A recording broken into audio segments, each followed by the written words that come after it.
The champ is here! The champ is here! The champ is here! The champ is here! The champ is here! The champ is here! The champ is here! What's going on, everybody? Welcome back to the Humm Baby Baseball Channel, and we're talking world champions, Washington Nationals. We got David Knight, Washington Nationals fan, and we'll start with, I guess, a recap. Is that where we're starting with a recap snapshot of 2019? The champion winning the World Series. So I guess go ahead and get started with that 2019. Hello, everybody. I'm David Knight. Thanks for Humm Baby Baseball having me on. I really appreciate it. We've kind of been following each other's work and Twitter on and off for the last year or so, I think. So it's kind of cool to be able to talk to them face to face like this. As you can see, I'm a big time Nationals fan. So I guess we'll start at 2019. Just quick overview of the team. They were 93-69 last year.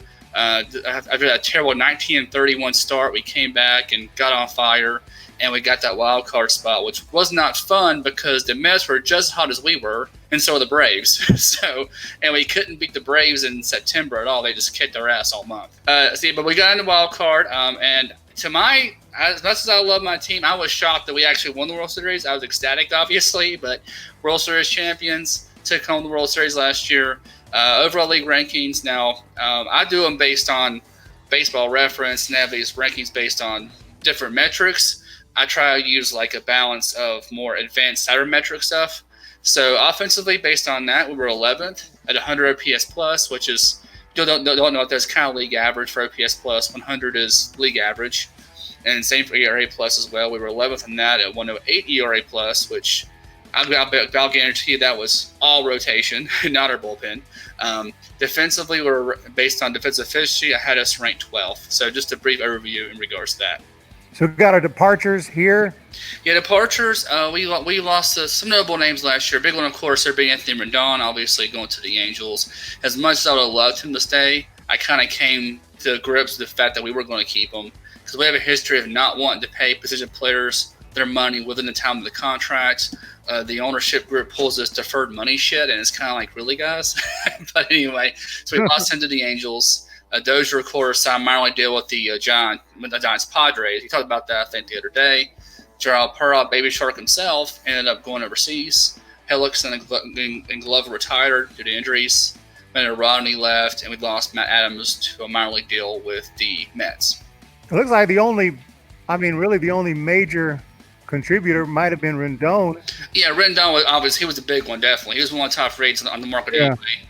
Of course, Adams was quietly a good bench guy for us. He was, of course, second half last year, he just kind of fell off. And I guess they wanted someone that was more reliable because we lost Rendon.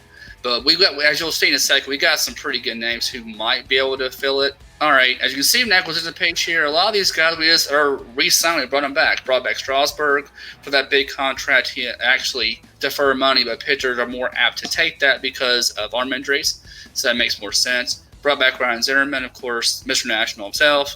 Brought back Jan Gomes. Brought back Howie Kendrick, which I was surprised by that one because I thought for sure with him having the home roots in Florida that he'll be going to Tampa Bay where he can be DH at first base. But I'm so glad we got him back. He was great for us last year. His numbers last year were a little above normal. I don't expect those numbers again. But if it gets close to that, that's going to be a pretty good season. We brought back Daniel Hudson. Alberto Cabrera be a good bench guy for us. New names we brought back: Eric Thames. He becomes our left-handed first base bat. I love that signing. That guy is a monster. I mean, you see how big he is, right? So the power he has is crazy. And of course, Will Harris from the Astros. I think it's a great pickup. Improve our bullpen and Sterling Castro. Really excited to come to us. He had a nice little power surge into second half of last year. And the fact that he really wanted to play for Dave Martinez. He was really excited about coming here for that reason. So I think it's going to give him a little more energy to play for us. So I'm really excited about him coming on. Yeah, man. You guys re-signed almost everybody. That's amazing. I was shocked. That's amazing. I'm like, dang, I knew we weren't getting Rendon, but if we can get Strasburg and then get some of the key pieces back, I'd be happy. It's almost the same team. I mean, Yeah. You know, yeah, you lost Rendon. That's a major piece, but Mhm. I mean, dang, you got Will Harris, you got Starlin Castro, you bringing back Strasburg. Dang, I mean, you're doing whatever you can to try to defend that title. Exactly. Like I said, I like what we've done. I like what we did, definitely. I mean, considering what the expectation was, I like what we did. Okay, so here's a potential lineup. Yeah, Just go well, I ahead and had to talk get through this creative lineup. with this one because, see, with Rendon out, we have a big hole at that number 3 spot where no one really fits there. It's hard to replace Rendon. Obviously, he's one of the best players in the game, period. So I got creative because I wanted to do some platoons here. I'm thinking this might make more sense for us, so who knows what Davey would end up doing. But I got Turner leading off, which I expect a better year for him this year because he dealt with that thumb injury all year last season. I think his defense should be better as well. Eaton batting second. He was clutch for us in the postseason. That guy, I like that guy. When he's hurt, he's been hurt a lot, but when he plays, he's very productive. And Juan Soto batting third, I'm not sure how that will go. I think he's more of a cleanup guy, but I would personally want to see Eric Thames in the cleanup spot because of his power. And he does draw some walks. I think he makes sense there. Kendrick batting fifth. I got Castro playing third base. There's some talk he might do that. So I can see him playing second and third for us this year, depending on the situation. Suzuki batting seventh, and of course Robles batting eighth, and pitcher spot batting ninth. I would like to see Robles really improve offensively this year because defensively he's fantastic. I think he had the most defensive run state of any outfielder in the National League last year. The only reason I'm not mad he didn't get a Gold Glove because Lorenzo Cain got one, and he was long due for a Gold Glove. He'd been robbed for years. Okay, we got a lineup against lefties here. Well, the top two I have the same, Turner and Eaton. That makes sense. I got Kendrick batting third against the left-hander because he's always a right-handed hitter. He hits right-handers pretty good too, but I mean, from the platoon matchup makes the most sense. Soto back in his cleaning spot. I think Soto is really, like I said, an ideal cleanup guy, so if you think if it's better there. Ryan Zimmerman starting against lefties is good because his back just can't keep up a full season, which is why we've signed Thames platoon there.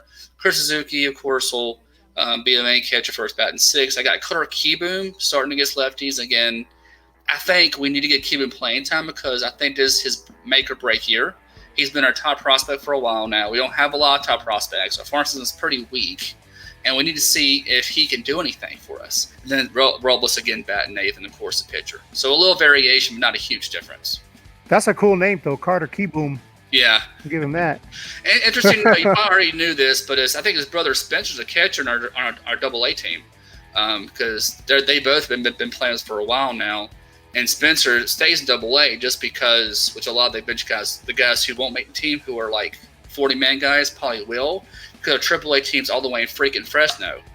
We lost a team in Syracuse thanks to the Mets buying them out. So the Double-A team is much closer, so it makes sense to put them there for emergencies. But the bench here, this is the guys who are probably mainly bench guys. Jan Gomes will be the second catcher. Of course, he'll catch Patrick Corbin. He catches Corbin pretty much every start.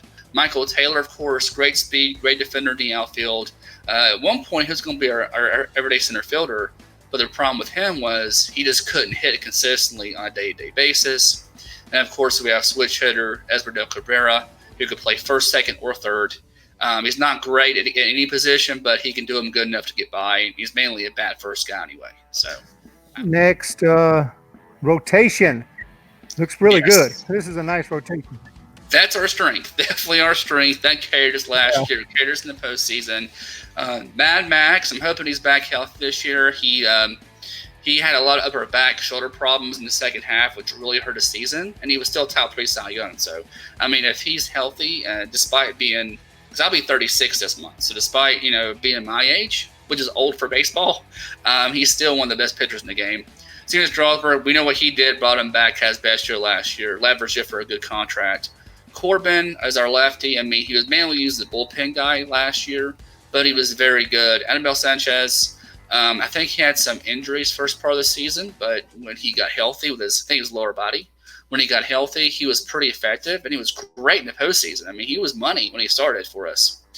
And at number 5 spot, as with a lot of teams, is up for question. But I think Joe Ross gets it. He's had some injury issues, Tommy John, and some other concerns. Plus, he did a very good job in Game 5 of the World Series last year, starting for us when Scherzer had to be pushed back because of his injuries. And despite not playing at all in the postseason, he pitched well considering the circumstances. We didn't win that game, but he did pitch very well. So I think he has an inside job at that number 5 spot. Okay, so here's the bullpen. Looks good Yes. also. Sean Doolittle, Will Harris. Yeah. Yeah, this bullpen, on paper, it looks pretty solid. It's just I'm very skeptical of bullpen because every year it's supposed to be good and it always sucks. So I'm hoping this year that's not the case. Doolittle had some knee issues last year, which his numbers, he had an ERA of over 4. He was actually better than that. That injury really killed him for a stretch there last year. He was playing hurt a lot, and we were using him a lot because our bullpen was crap. But he's going to be, I think, he'll be our closer this year. I liked Will Harris signing. Yes, he's a little older, but he's still very solid. Got, of course, probably Daniel Hudson. He was great for us down the stretch. He was one of our big guys in the postseason who we can rely on. Like, we think we relied on him, Rainey, and Doolittle, and that was pretty much it. We couldn't rely on anybody else, really. Of course, Hunter Strickland, we got in that trade with the Mariners last year, as well as Elias. Elias, that injury thing last year really tipped me off because he came into the batter's box. He had to hit because his ball was up in the order. Davey said, "Do not swing at the ball," and he swings and he gets freaking hurt. And this is the guy who's been in the American League, so he hadn't hit, if at all. So that was kind of frustrating. But we'll also keep Wander Square. I'm not a big fan of him, but he's okay, I guess. And Eric Fetty, I think, is going to be our spot starter, long relief guy, because he's been up and down doing starts for us. He was pretty good last year when he came up for us. So Tanner Wright, I mean, did you mention him? Yeah, he's good. I mean, he's got a good fastball slider combo. Yeah. The problem with him is command. That's always his problem, is command. I mean, can he throw it in the strike zone? That slider only works if he can locate his fastball, and he can't always do that. Yeah. So that's the thing with him. If he actually harnesses his control, he could be nasty for us. It's just, that's a big if, and I would love to see that happen. Okay, it looks like you got some grades. Yeah, I do got some grades. I broke mine up very simple. I have the off-season grades. I have lineup, bench, rotation, bullpen, defense, and speed. Speed as in base running and stolen bases. That's what I base it on. And this is just my observation. But overall grades for my Nationals this past off-season, I gave us a B for our off-season. I can't give it an A because we didn't get Donaldson. We didn't get a big name bat to replace Rendon. So it's hard to give him an A. I'm very picky on the A's I give. But I do give us a B. We got some good platoon pieces, some solid depth in this team. Our bench is going to be really good. Our bench has been a strength. So our lineup overall, I have as a B, obviously without Rendon there and the mix and matching. There's going to be some experimenting, I think, in spring training, and some experimenting in regular season. Plus, you got to deal with injuries as always. But I guess I think we can still put some runs on the board. I think I give us a B. Bench, like I said, is very good. B+. A lot of veterans, a lot of guys who are used to being bench players on this team who can come up and just pinch hit when needed and not be cold. A lot of young guys can't do that, but the veteran guys can do that. Rotation, I'll give us A-, and it's not an A only because I give my A's, like I said, I'm very stingy in my A's. My A's are like teams that are, like example, the Astros last year with we had Cole, Verlander, and Greinke. That would have been an A rotation, okay?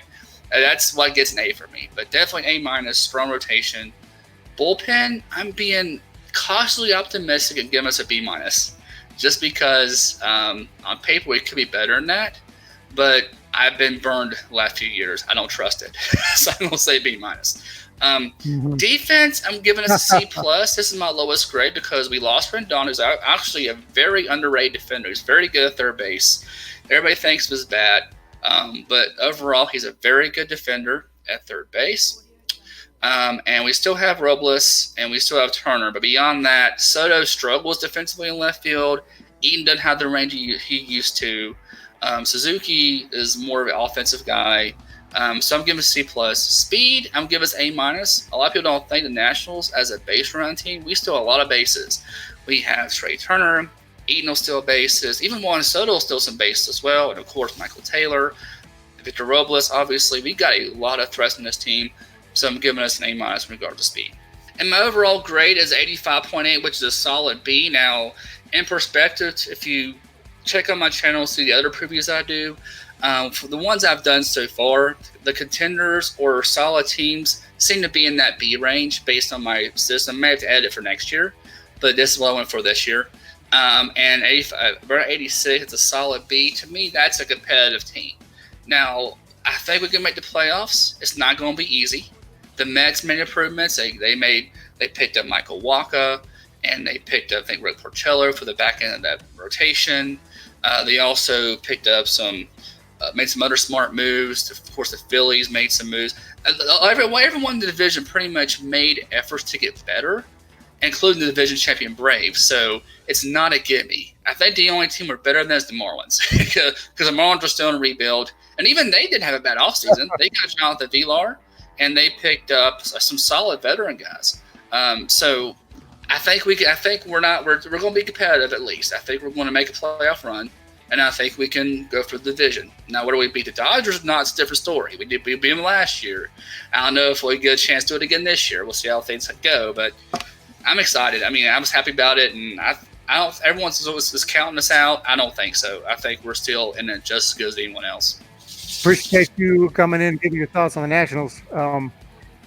Pretty good. I hope that y'all have a good season. I can't wait. And tell everybody to go ahead and check out your channel too, David Knight. So I'll put a link in the description because you're talking baseball over there. Well, I mean, it's mainly baseball at this point, but I do a bunch of stuff. It's like I said, it's probably over 60% baseball. But I'll do bowling stuff. I'll do reaction videos. I'll do just random stuff I think is interesting. I did a couple random political videos yesterday. It's just not something I usually do, but I just did for the heck of it. So, but yeah, don't worry. It's mainly baseball. So if you don't care about the other stuff, you can ignore it and just whatever you want to do. I don't care. That's fine. So, yeah. Awesome. Okay. Check out David Knight's channel. He's talking baseball there. I'll link that in the description. I'll link that down in the comments as well. So appreciate you giving your thoughts on the Nationals. Oh, no problem. Thanks for having me. I'd like to do it again sometime, definitely. No problem. All right. See ya.